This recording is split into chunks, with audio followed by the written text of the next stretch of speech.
You won't believe what my own daughter said to me. At the dinner table, her pension should be ours, and what happened next left my whole family in shock. What would you do if your own family tried to take away everything you worked for? Don't miss a second, because the twist at the end will leave you speechless. So there I was, apron tied tight around my waist, hair a little wild from the steam of the kitchen, but feeling that deep down satisfaction only a home-cooked meal and a house full of family can bring. Before we continue, if you haven't subscribed yet, do so to stay up to date with the most shocking and real stories happening around you. I'd spent the whole afternoon fussing over the roast, making sure the potatoes were just the right kind of fluffy, and even whipped up my famous green bean casserole, extra crispy onions on top, just the way the grandkids like it. The house was filled with laughter, the clinking of glasses, and the kind of warmth that only comes from being surrounded by the people you love most. I looked around my dining room at the faces I'd watched grow up and thought, this is what all those years of hard work were for. You see, I'd worked my whole life, double shifts at the hospital, weekends at the diner, and more than a few nights, falling asleep with my shoes still on. I'd pinched pennies, skipped vacations, and said no to myself more times than I could count, all so I could say yes to my family. And now finally I had a little nest egg, a pension I could actually enjoy, maybe a trip to the beach, or just a few quiet mornings with a good book and a cup of coffee that didn't come from a break room vending machine. Life was good, or so I thought. Just as I was about to sit down and take my first bite, my daughter, my own flesh and blood, the one I'd rocked to sleep and bandaged, scraped knees for cleared her throat. She stood up, fork in hand, and with a look that said she'd been rehearsing this speech for days. She said, "Mom, don't you think your pension would be better used by us? We've got bills, kids, and you don't really need all that money, do you?" I nearly choked on my green beans. For a second I thought I'd misheard her. Maybe she was joking, or maybe I'd finally lost my hearing after all those years of listening to the grandkids' cartoons at full blast. But no, she was serious. Dead serious, and as I looked around the table, I realized she wasn't alone. My son-in-law, who still can't fix a leaky faucet without calling me for help, was nodding along like a bobblehead. My other daughter, who's never met a sale she didn't like, was already calculating how many new shoes she could buy. Even the grandkids, bless their hair, were eyeing me with that hopeful look that usually means they want ice cream for dessert. Have you ever felt invisible in your own home, like you're just the ATM with an apron, the one who keeps the lights on and the fridge full but never really gets seen for who you are? That's exactly how I felt in that moment. I smiled because that's what moms do, but inside I was boiling. I wanted to stand up and shout, "Are you kidding me? After all I've done, you want to take the one thing I've worked my whole life for?" But instead, I just sat there, my hands shaking a little as I passed the bread basket. I glanced at my husband's old chair, empty now, but still a presence at the table. He would have had a thing or two to say about all this, let me tell you. Probably something about kids these days, and hard work builds character. I could almost hear his voice in my head, telling me to stand my ground, but in that moment all I could do was swallow hard and try to keep the peace. The rest of the dinner passed in a blur. I heard snippets of conversation, my daughter talking about her mortgage, my son-in-law complaining about daycare costs, my other daughter lamenting the price of gas. All valid concerns, sure, but none of them seemed to remember that I'd had those same worries once too, that I juggled bills and scraped by, all without ever asking my own parents for a dime. I wanted to remind them that I'd earned every penny of that pension, that it wasn't some magical pot of gold just waiting to be divvied up, but instead I just kept serving. More potatoes, more gravy, more of myself as always. I laughed at the right moments, nodded sympathetically, and even managed to dish out seconds without flinging mashed potatoes across the room. Though, trust me, I was tempted. Have you ever wanted to just let loose and see what would happen if you stopped being the nice mom for once? I'll admit the thought crossed my mind. After everyone had eaten their fill and the plates were cleared, I stood at the sink, hands deep in soapy water, replaying the conversation over and over in my head. Was I being selfish? Was it wrong to want something for myself after all these years? Or was it finally time to draw a line in the sand and remind my family that respect goes both ways? As I dried the last dish and turned off the kitchen light, I made a decision. Maybe it was time for a little lesson in gratitude. Maybe, just maybe, they needed to see what life would be like without Mom, always there to pick up the pieces. I went to bed that night with a heavy heart, but also a spark of determination, because if there's one thing I've learned in all my years, it's that sometimes the best way to teach is to let them learn the hard way. And oh, were they about to learn. That night, after the last dish was dried and the house had finally gone quiet, I found myself lying in bed, wide awake, staring at the ceiling. The moonlight crept through the curtains, casting soft shadows across the room, but my mind was anything but peaceful. My heart was still pounding from dinner, and my daughter's words echoed in my ears.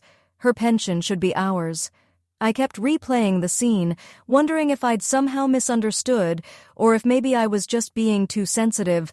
Was I being selfish for wanting to keep what I'd worked so hard for?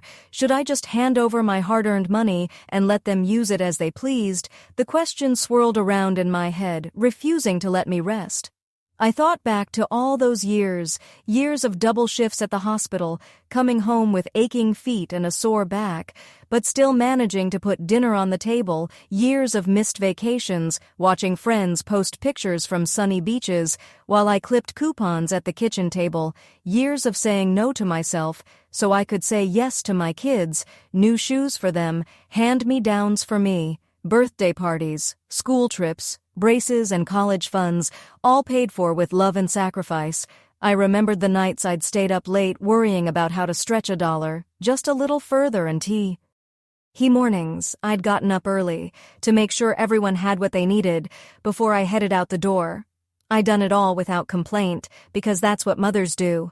But now, as I lay there in the dark, I couldn't help but wonder if any of it had really been appreciated. I turned over, fluffing my pillow, but sleep still wouldn't come. Instead, I found myself thinking about respect, how it's earned, not given, and how sometimes the people closest to us are the quickest to forget that. I thought about my own parents, how they'd taught me the value of hard work and the importance of standing on your own 2 feet. They'd never handed me anything on a silver platter, and I'd never expected them to. I'd learned to be independent, to make do with what I had, and to be grateful for every little thing. Had I failed to teach my own children those same lessons, had I made things too easy for them, always swooping in to save the day? A little voice in my head whispered, "If they can't respect you, maybe it's time for a little lesson." I smiled to myself just a little, thinking about how my mother used to say, "Sometimes you've got to let them fall, so they learn how to get back up." It wasn't easy, but it was true. And let's be honest, sometimes you've got to shake things up to get your point across. Ever had to teach your grown kids a lesson? It's not for the faint of heart. I knew it wouldn't be easy, and I knew there'd be tears, and maybe even a few slammed doors, but I also knew it was necessary. I wasn't just fighting for my pension, I was fighting for my dignity, for the respect I deserved after a lifetime of giving. I got up and padded quietly to the kitchen, making myself a cup of chamomile tea. The house was so still, it almost felt like I was the only person in the world. I sat at the table, hands wrapped around my mug, and started to make a plan. I thought about what I could do to help them see things from my perspective, to help them understand that money isn't just about paying bills. It's about security, independence, and the freedom to finally put myself first for once. I thought about what it would mean to step back, to let them handle things on their own, and to show them that I wasn't just a safety net they could fall back on whenever they wanted. I'll admit I was scared. What if they got angry? What if they stopped talking to me?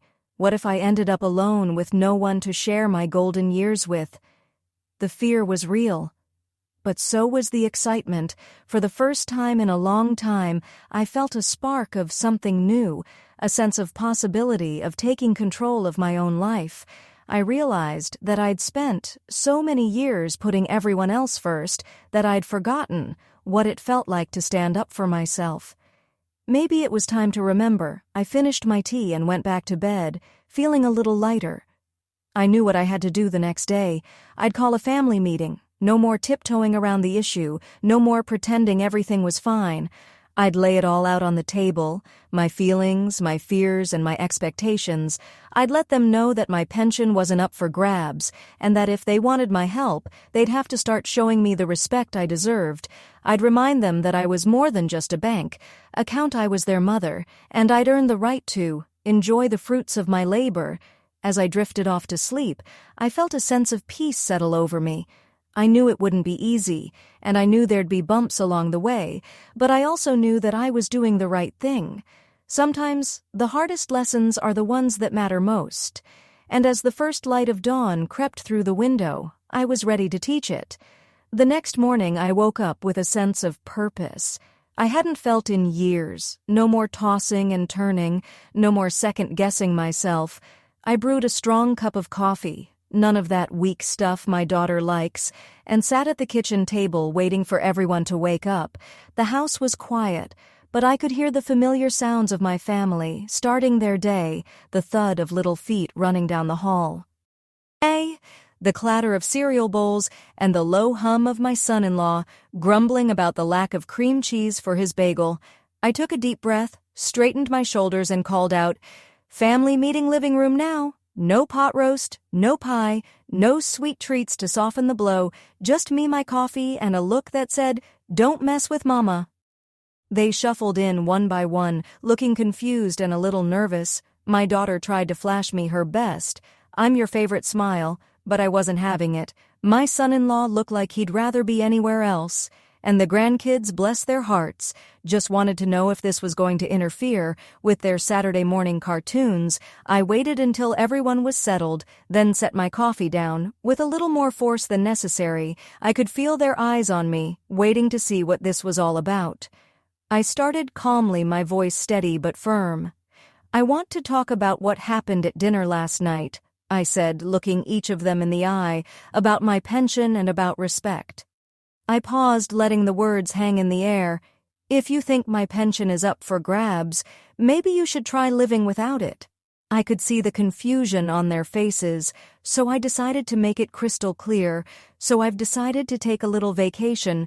The house locked, the fridge empty, the bill's yours." You should have seen their faces. My daughter's jaw dropped so fast I thought it might hit the floor. My son-in-law turned pale like he'd just seen a ghost, or maybe the grocery bill.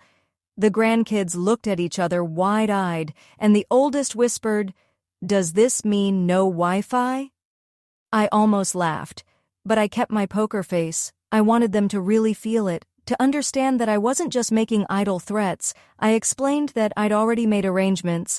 I'd booked myself a little getaway, a cozy bed and breakfast by the lake, with nothing but peace, quiet, and a stack of books to keep me company. No cooking, no cleaning, no running to the store for last-minute snacks, just me. Finally, taking the time to enjoy the retirement I'd worked so hard for. "You'll have to figure things out on your own," I said. "The mortgage, the utilities, the groceries, all of it. Consider it a crash course in adulthood." At first they tried to argue. My daughter insisted she hadn't meant it like that, and my son-in-law mumbled something about just being stressed. But I stood my ground. "I love you all," I said, "but love doesn't mean letting you walk all over me. I've spent my whole life putting your needs first. Now it's time for you to stand on your own 2 feet. The room was silent. I could see the wheels turning in their heads as they realized I was serious.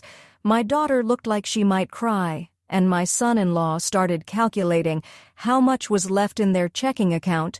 The grandkids, meanwhile, were already plotting how to convince their parents to order pizza for dinner. I almost felt bad, but I knew this was a lesson they needed to learn. I spent the rest of the morning packing my bags, humming to myself as I folded clothes and tucked away my favorite slippers. I could hear them in the kitchen, arguing about who was going to do the dishes and how much milk was left in the fridge. It was almost funny watching them scramble to figure out the basics of running a household, things I'd done for years without a second thought. I left a note on the counter just in case they needed a reminder. "Remember, respect isn't just a word. It's how you treat the people who love you." As I loaded my suitcase into the car, my daughter came running out, tears streaming down her face. "Mom, please don't go." She begged. "We need you." I hugged her, holding her tight, but I didn't waver. "You'll be fine," I said gently. "You're stronger than you think, and when I get back, we'll talk about what it means to be a family." Driving away, I felt a mix of emotions: fear, excitement, and a little bit of guilt, but mostly I felt proud that I'd finally stood up for myself, proud that I was teaching my family a lesson they'd never forget. I spent the next few days relaxing by the lake, reading and enjoying the peace and quiet. I checked my phone every now and then, but I resisted the urge to call home. I wanted them to figure things out on their own. By the time I returned, the house was still standing, but it looked like a tornado had blown through. The kids were exhausted. The fridge was empty, and my daughter greeted me with a hug and a sheepish smile. "We missed you, Mom," she said. "And we're sorry. We didn't realize how much you do for us." I smiled, knowing that sometimes the hardest lessons are the ones that matter most, and as I unpacked my bags, I knew that things would never be quite the same again. By the end of that first day, reality hit my family, like a cold shower in the middle of winter. No more free rides, no more Mom will fix it, and certainly no more bottomless cookie jars or magically refilled milk cartons. The house, which had always run like a well-oiled machine, under my watchful eye, suddenly felt like a ship without a captain. My daughter, who'd always assumed dinner would appear on the table at 6 sharp, was now staring at a pantry full of ingredients she didn't know what to do with. My son-in-law, who'd never paid a utility bill in his life, was frantically Googling how to keep the lights on, and the grandkids, well, they were just trying to figure out why the Wi-Fi kept going out and why nobody could find their soccer uniforms. Let me tell you, it was the quietest group text I've ever seen. No more requests for rides, no more Mom. Can you help just radio silence? And I imagine a lot of head-scratching. The first few days were a comedy of errors, I heard later. That my daughter tried to make my famous meatloaf and ended up with something that looked more like a science experiment, gone wrong. The smoke alarm went off twice and the dog wouldn't touch dinner. My son-in-law, bless his heart, tried to do laundry and managed to turn all the whites, a lovely shade of pink. The grandkids, who'd always thought the laundry fairy was real, were suddenly out of clean socks and had to wear mismatched ones to school. I could picture the chaos, and I'll admit it brought a little smile to my face as I sipped my coffee by the lake, finally enjoying a moment of peace. But as the days went on, the reality of running a household started to sink in. The bills didn't pay themselves, the groceries didn't magically appear, and the house didn't clean itself. My family, who'd always relied on me to keep everything running smoothly, had to learn the hard way what it meant to be responsible. There were arguments over who was supposed to take out the trash, tears over burnt dinners, and more than a few late-night calls to take out restaurants. The grandkids even tried to bribe their parents for extra screen time, but without Wi-Fi, their efforts were in vain. A week later, I came home to a very different family. The house was a little messier than I'd left it, and everyone looked a little more tired, but there was a new sense of appreciation in the air. My daughter met me at the door, her eyes red from crying but her arms open wide. "Mom, we're sorry," she said, her voice trembling. "We didn't realize how much you do for us. We thought it was easy, but it's not. We took you for granted, and we're so sorry." My son-in-law nodded, looking sheepish. And even the grandkids gave me hugs, promising to help out more around the house. I hugged them all, my heart full, but my resolve still strong. "I love you all," I said, "but respect goes both ways. I've spent my whole life taking care of you, and I'll always be here when you need me. But my pension, that's for me. I worked hard for it and I deserve to enjoy it. And maybe, just maybe, I'll share a little with the grandkids if they behave." That got a laugh, and I could see the relief on their faces. The tension that had been hanging in the air melted away, replaced by a new understanding. Over the next few days, things slowly returned to normal, but with a few important changes. My daughter started helping out more in the kitchen, asking for my recipe, and actually listening when I explained how to make gravy without lumps. My son-in-law took over the bills, learning how to budget, and even finding a few ways to save money. The grandkids pitched in with chores, and I made sure to reward them with extra cookies, just not too many. The house felt more like a team effort, and for the first time in a long time, I felt truly appreciated. Looking back, I realized that sometimes the hardest lessons are the ones that stick. My family had to struggle a little to feel the weight of responsibility before they could really understand what I'd done for them all those years.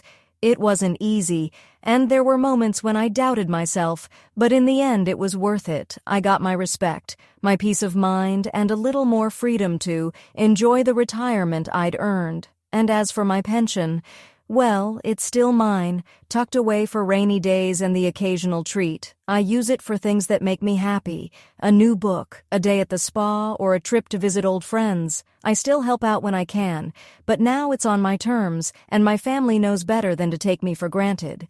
We laugh more, love more, and appreciate each other in ways we never did before. So if you ever find yourself feeling invisible or like your hard work isn't being appreciated, remember this. Sometimes you have to step back and let them learn.